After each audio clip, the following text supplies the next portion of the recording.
আমি একজন এফবিআই এজেন্টকে বন্দি করেছি, আর ও যদি মাঝরাতের আগে আমার কাছ থেকে $1,00,000 চুরি করে নেয় তাহলে এটা ওর হয়ে যাবে। এই রইলো ছুরি, গুড লাক, চলো যাওয়া যাক তারিক। ও কি করব? ও মাই গড, আমাদেরকে পালাতে হবে, আমাদের আগে জঙ্গল দিয়ে যেতে হবে। আমরা এটা আবার কেন করছি? সবাই ও, ম্যান, শান্ত ঠিক থাকো, আছে। এরকম আগে আমার দড়ি সাথে কেটে দিলে হয়েছে। জিমি হয়তো অনেক দূরে চলে গেছে। আমরা জঙ্গলের বাইরে চলে আসছি আর আমাদের গাড়িটা এখানে রয়েছে। গাড়িটা তো দারুণ, হ্যাঁ, আমার ব্যাগের সাথে ম্যাচ করছে। আমাদের যেতে হবে।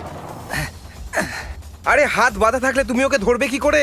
আর এখন আমরা এই রাস্তা দিয়ে যাচ্ছি। আপনারা জানেন না যে আমি বয়েজদের জন্য কি ভেবেছি। আমি একটা ফুটবল স্টেডিয়াম, একটা আইল্যান্ড আর একটা গোলকধাঁধা, এছাড়া আরো অনেক জিনিস ভাড়ায় নিয়েছি। আর দাঁড়াও, ও, আমরা এখানে দাঁড়ালাম কেন? দেখতে থাকো। তুমি এই খুঁটিটা দেখতে পাচ্ছো? হ্যাঁ। এবার দেখো। ও ও ও মাই গড! চলো গাড়িতে ফিরে যাওয়া যাক। বেল্টটা বাঁধো। এখন একটা বড় খুঁটি ওদের রাস্তা আটকাচ্ছে। ও সামনে দেখো, তাড়াতাড়ি। এটা ওঠাও, ধাক্কা দাও, ধাক্কা দাও, তাড়াতাড়ি। গাইস, তাড়াতাড়ি করো। আমি আমার